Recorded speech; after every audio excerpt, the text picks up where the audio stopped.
హిందూ మత శాస్త్ర గ్రంథాలు.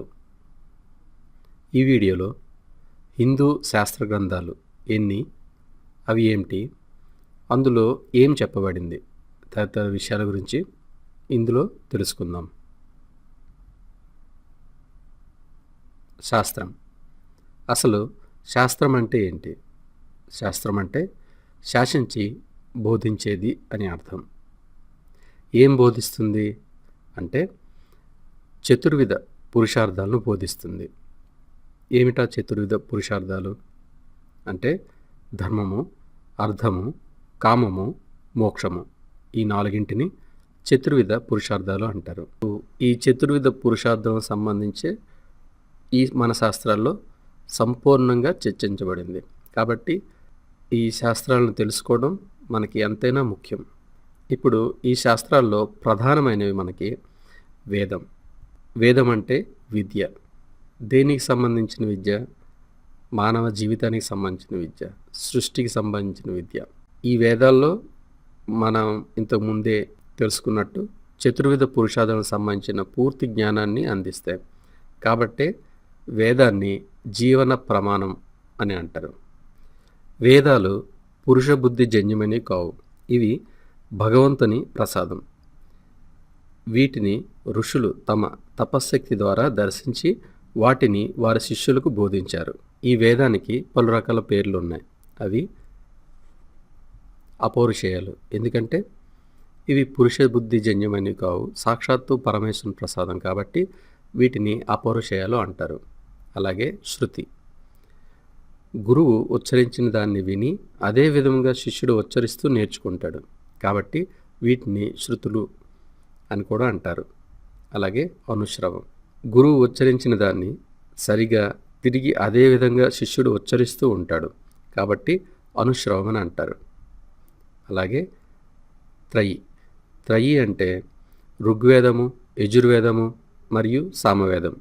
ఈ మూడింటిని కలిపి త్రయి అని పేరు. మొదట్లో ఈ మూడింటినే వేదంగా చెప్పేవారు. కాబట్టి వేదాన్ని త్రయి అని కూడా అంటారు. ఆమ్నాయం. అవృత్తి లేదా మననం ద్వారా నేర్చుకోబడే విద్య. కాబట్టి దీన్ని ఆమ్నాయం అని కూడా అంటారు. సమామ్నాయం. ఎల్లప్పుడూ అభ్యసించబడుతుంది. కాబట్టి సమామ్నాయం అని కూడా పిలుస్తారు. అలాగే ఛందం. ఛందశబ్దానికి వేదపరంగాను ప్రత్యేకించి సామవేద పరంగాను ప్రయోగాలు ఉన్నాయి. కనుక వేదాన్ని ఛందం అని కూడా అంటారు. అలాగే స్వాధ్యాయం. స్వాధ్యాయం అంటే స్వ అధ్యయనం, అంటే మనల్ని మనం విశ్లేషించుకోవడం. ఇంకో విధంగా చెప్పాలంటే వేదం వంశపారపర్యంగా అధ్యయనం చేయబడేది. కాబట్టి వేదాన్ని స్వాధ్యాయం అని కూడా అంటారు. అలాగే ఆగమం, నిగమం అంటే భగవంతుని నిశ్వాస రూపంగా బయలుపడేది. కాబట్టి దీనిని ఆగమము లేదా నిగమము అని కూడా పిలుస్తారు. ఇలా వేదానికి 9 రకాల పేర్లు ఉన్నాయి. ఈ వేదం మొదట్లో ఒక రాశిగా ఉండేది. వాటిని సరళంగా బోధించడానికి, తెలుసుకోవడానికి వీలుగా కృష్ణద్వైపాయన మహర్షి 4 భాగాలుగా విభజించాడు. వేదాలను విభజించాడు. కాబట్టి కృష్ణద్వైపాయన మహర్షి వ్యాధవ్యాసుడు అయినాడు.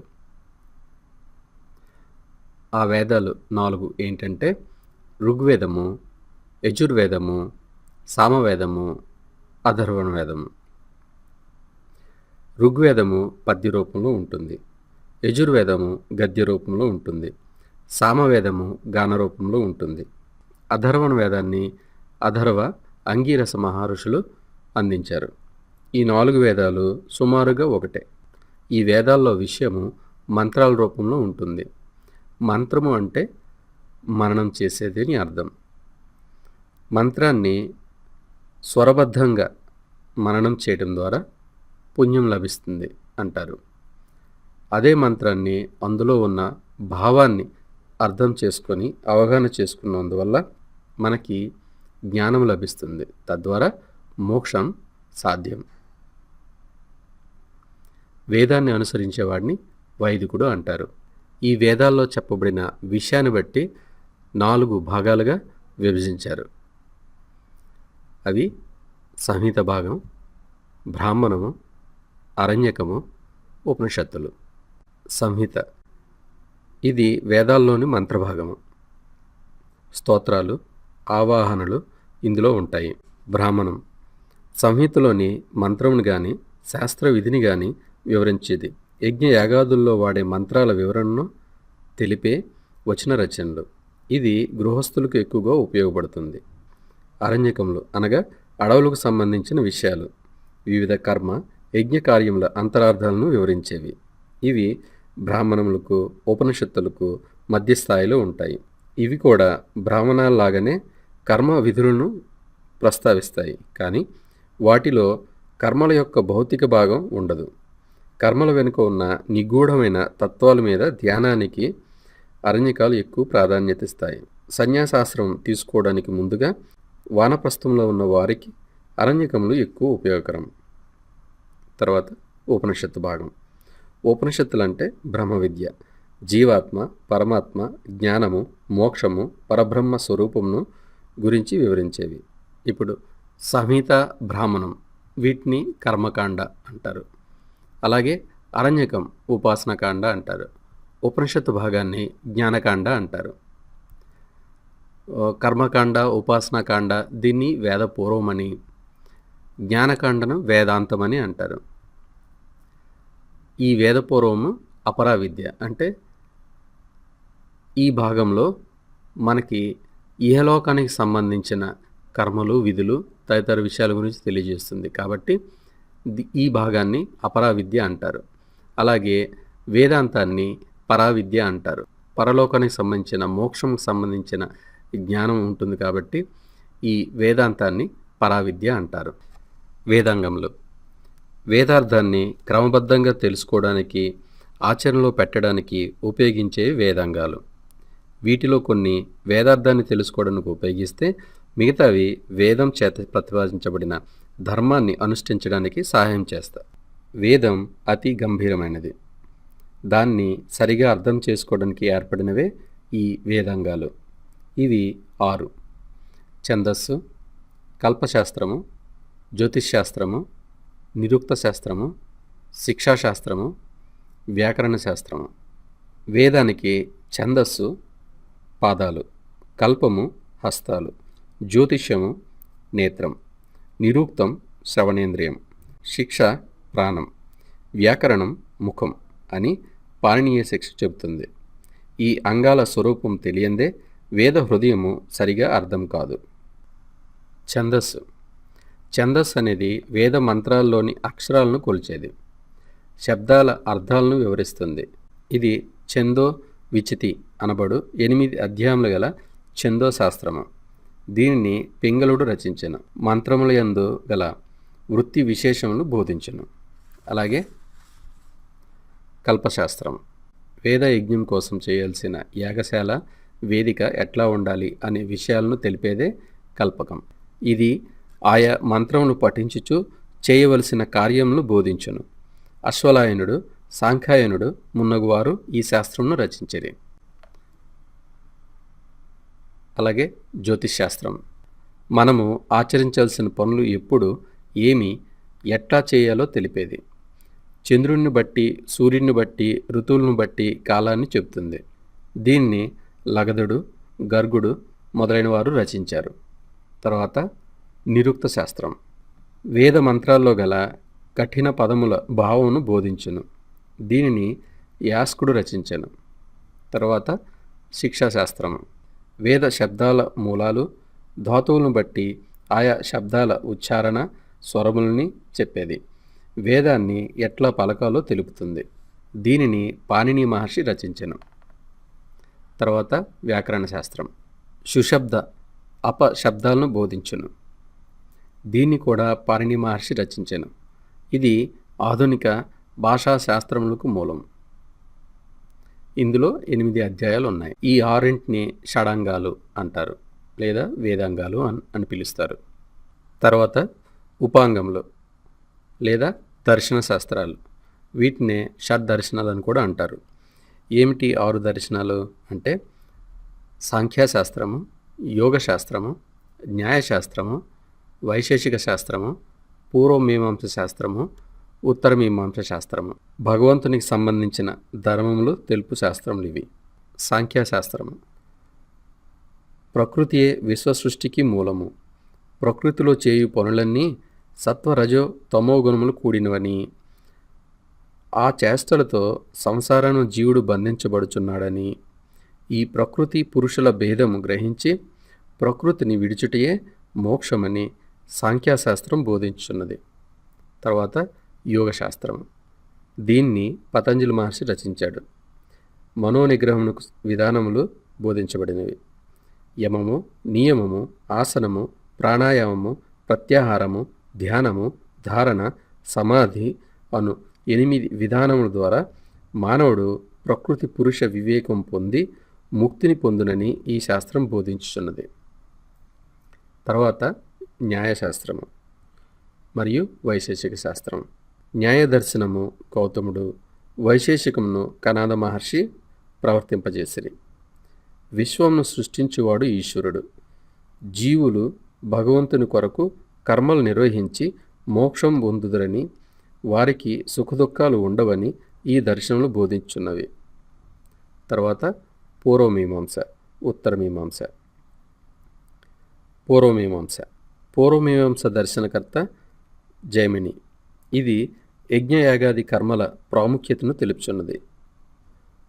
ఉత్తరమీమాంస ఉపనిషత్తుల నుండి ఉద్భవించినది. ఇది ఇందులో జీవాత్మ పరమాత్మ సంబంధం వివరింపబడింది. దీనినే వేదాంత దర్శనమనియు బ్రహ్మజ్ఞానమని కూడా చెప్తారు. తర్వాత ఉపవేదములు. ఆయుర్వేదము, ధనుర్వేదము, గాంధర్వ వేదము, అర్ధవేదము లేదా స్థాపత్య వేదము. ఇవి 4. ఆయుర్వేదంలో ఆరోగ్యము, రుగ్మతలు, చికిత్సా విధానము తదితర విషయాల గురించి చర్చింపబడింది. ధనుర్వేదంలో విలువిద్యలకు సంబంధించిన అస్త్రశస్త్రాలకు సంబంధించిన విజ్ఞానాన్ని అంతా పొందుపరచబడింది. గాంధర్వ వేదంలో కళలకు సంబంధించినవి అంటే సంగీతము, నృత్యము తదితర విషయాల గురించి చర్చింపబడింది. అర్ధవేదము లేదా స్థాపత్య వేదము ఇందులో వ్యాపారానికి సంబంధించినవి, ధనార్జనకు సంబంధించిన, భవన నిర్మాణానికి సంబంధించిన, శిల్పకళలకు సంబంధించిన విషయాలను తెలియజేయడం జరిగింది. తర్వాత ఉపనిషత్తులన్నీ బ్రహ్మజ్ఞానానికి సంబంధించిన జ్ఞానాన్ని తెలియజేసేవి. ఇవి 1100 పైగా అని చెప్తారు, కానీ ప్రస్తుతం అందుబాటులో ఉన్నాయి 108. అందులో 10 ప్రధానమైనవి. వీటినే మహోపనిషత్తులని కూడా అంటారు. ఎందుకు ఈ 10 ప్రధానమైనవి అంటే, ఈ 10ంటికే శంకరాచార్యుల వారు భాష్యాన్ని రచించారు కాబట్టి. ఎందుకు శంకరాచార్యుల వారు ఈ 10ంటికే భాష్యం చెప్పారు అంటే, ఈ 10 సంపూర్ణంగా తెలుసుకుంటే మిగతా ఉపనిషత్తులన్నీ అర్థం చేసుకోవడం సులభంగా ఉంటుంది కాబట్టి ఈ 10ంటికి శంకరాచార్యుల వారు భాష్యం చెప్పారు. ఆ 10 ఏంటంటే ఈశావాస్యోపనిషత్తు, కేనోపనిషత్తు, కఠోపనిషత్తు, ప్రశ్నోపనిషత్తు, ముండకోపనిషత్తు, మాండుక్యోపనిషత్తు, తైత్తిరీయోపనిషత్తు, ఐతిరేయోపనిషత్తు, చాందోగ్యోపనిషత్తు, బృహదారణ్యకోపనిషత్తు. ఈ 10ంటిని మహోపనిషత్తులని అంటారు లేదా దశోపనిషత్తులు అంటారు. ఇందులో మొత్తం 108 ఉపనిషత్తులు ఏంటో ఇవ్వడం జరిగింది. ఇప్పటి వరకు మనం ప్రాథమిక శాస్త్రాలు ఏంటో చూసాం. ఇప్పుడు పౌరుషేయాలు చూద్దాం. పౌరుషేయాలు అంటే పురుష బుద్ధి జన్యమైనవి. అందులో మొదటివి సూత్ర గ్రంథాలు. సూత్ర గ్రంథాలు ఏంటి? బ్రహ్మసూత్రాలు, ధర్మసూత్రాలు, గృహ్య సూత్రాలు, శ్రౌత సూత్రాన్ని, శివసూత్రాలు, నారద భక్తి సూత్రాలు. ఇవి ప్రముఖంగా ఉండేవి. ఈ సూత్ర గ్రంథాలు వేదాల్లో విషయాన్ని తెలుపుతాయి. ఇప్పుడు వేదాల్లో 4 వేదాల్లో 4 భాగాల్లో ఉన్న విషయాన్ని అంతా మనం చదవడము, అందులో మనకు కావాల్సింది తెలుసుకోవడము అంటే అది చాలా కష్టసాధ్యం. కనుక మన ఋషులు ఏం చేశారంటే, ఎవరైతే జ్ఞానానికి సంబంధించి, మోక్షానికి సంబంధించి సాధనలో ఉన్నారో వాళ్ళకు సంబంధించిన విషయాన్నంతటినీ సూత్రాల రూపంలో పొందుపరిచారు. వాటిని బ్రహ్మసూత్రాలు అంటారు. అలాగే ధర్మం గురించి సంబంధించిన విషయాన్నంతటినీ సూత్రాల రూపంలో చేసి అవి మనకి ఒక గ్రంథంగా ఇచ్చారు. వాటిని ధర్మసూత్రాలు అంటారు. అలాగే గృహస్థునికి అవసరమైన విషయాన్నంతటినీ సూత్రాల రూపంలో పొందుపరిచి వాటిని గృహసూత్రాల్లా మనకి అందించారు. అలాగే మిగతా సూత్ర గ్రంథాలన్నీ ఒక విషయానికి సంబంధించిన మంత్రాలన్నీ మనకి అందించారు ఒక గ్రంథంలో అన్నమాట. సూత్రం అంటే ఏంటంటే అల్పాక్షరం, అసందిగ్ధం, సారవత్ విశ్రుతోముఖం అంటారు. అంటే అతి తక్కువ అక్షరాల్లో సందిగ్ధతకు తావు లేకుండా వాటిని విశ్లేషించుతూ పోతే విశ్వంలో ఉన్న జ్ఞానాన్ని అంతటిని ప్రసాదించగలిగేవని అర్థం. ఇంకో విధంగా చెప్పాలంటే ఈ సూత్ర గ్రంథాలని classified, codified and organised form of Vedas అంటారు. తర్వాత స్మృతులు. ఈ స్మృతులు ఏంటంటే వేదాల్లో ఉన్న విషయాన్నే సూత్రాల రూపంలో ఉన్నది అర్థం కావడం కష్టం కాబట్టి వాటిని వివరిస్తూ మనకి స్మృతుల్లో పొందుపరిచి మనకు అందించారు. అవేంటంటే ఈ స్మృతులు 18: మనుస్మృతి, పరాశర స్మృతి, వశిష్ఠ స్మృతి, శంఖ స్మృతి, లిఖిత స్మృతి, అత్రి స్మృతి, విష్ణు స్మృతి, హరిత స్మృతి, యమస్మృతి, అంగీరస స్మృతి, ఉషణ స్మృతి, సంవర్తన స్మృతి, బృహస్పతి స్మృతి, కాత్యాయన స్మృతి, దక్ష స్మృతి, వ్యాస స్మృతి, యాజ్ఞవల్క స్మృతి, శాతాతప స్మృతి. ఈ పేర్లు ఎక్కడి నుంచి వచ్చాయంటే ఆ మనుస్మృతిని మను మహర్షి రచించారు, పరాశర స్మృతిని పరాశర మహర్షి, వశిష్ఠ స్మృతిని వశిష్ఠ మహర్షి. ఇలా ఆ ఋషి పేర్లు అన్నమాట ఇవి. వాళ్ళు ఈ స్మృతుల్ని అందించారు. తర్వాత వచ్చేవి మహాపురాణాలు. ఇవి 18. మహాపురాణాలు ఏంటంటే మత్స్య పురాణము, మార్కండేయ పురాణము, భాగవత పురాణము, భవిష్య పురాణము, బ్రహ్మ పురాణము, బ్రహ్మాండ పురాణము, బ్రహ్మ వైవర్త పురాణము, వరాహ పురాణము, వామన పురాణము, శివ పురాణము, విష్ణు పురాణము, అగ్ని పురాణము, నారదీయ పురాణము, స్కంద పురాణము, లింగ పురాణము, గరుడ పురాణము, కూర్మ పురాణము, పద్మ పురాణము. వీటిని మహాపురాణాలు అంటారు. ఇవి ప్రధానమైనవి. వీటితో పాటు మనకి ఈ పురాణంలో ఏముంటుంది అంటే అదే వేదంలో చెప్పబడిన విషయమే ఉంటుంది ఇందులో కూడా. కానీ ఆ విషయాన్ని మ్యాగ్నిఫై చేసి చెప్తారు. ఇంకా ఎక్కువ క్లారిటీ దొరుకుతుంది ఇందులో మనకి. ఇంకాస్త వివరంగా ఒక కథల సంపూర్ణంగా సామాన్యులకు కూడా అర్థమయ్యే విధంగా ఈ పురాణంలో చెప్పబడుతుంది. ఆ తర్వాత వచ్చేవి ఉపపురాణాలు. ఇవి సనత్కుమారము, నరసింహము, నారదీయము, శివం, దూర్వాసము, కాపిలము, మసవము, ఔసీనయము, వారణము, కల్కి, సాంబము, నంది, సార, పరాశర, ఆదిత్య, మహేశ్వర, భాగవత, వాసిష్ఠ్యం. ఇవి 18 ఉపపురాణాలు. ఒక్కొక్క మహాపురాణంలో ఈ పురాణాల పేర్లు వేరుగా ఉండొచ్చు, కానీ అన్నింటిలో చెప్పబడింది 18 పురాణాలనే చెప్పారు. తర్వాత వచ్చేవి ఇతిహాసాలు లేదా ఐతిహాసాలు. ఇతిహాసాలు అంటే ఇలా జరిగింది అని అర్థం. అంటే ఇది ఒక చరిత్ర. ఇవి 2: ఒకటి రామాయణం, 2 మహాభారతం. ఈ రామాయణంతో పాటు ఉత్తర రామాయణం, యోగ వాసిష్టం, ఈ 2 గ్రంథాలు కూడా ఇందులో చెప్పబడ్డాయి. అలాగే మహాభారతం. ఈ మహాభారతంలో మనకు అందించిన మహాగ్రంథాలు ఏంటంటే భగవద్గీత, విష్ణు సహస్రనామాలు, విదురనీతి, సనత్ సుజాతీయం, ధర్మసూత్రాలు, ఉద్ధవ గీత, ఉత్తర గీత, అష్టవక్ర గీత. ఇవి కూడా మహాభారతంలోని భాగమే. ఇప్పుడు రామాయణం అంటే రాముడు నడిచిన మార్గం. ధర్మ మార్గంలో తాను నడిచి ఆ దారిని మనకు చూపించాడు రాముడు.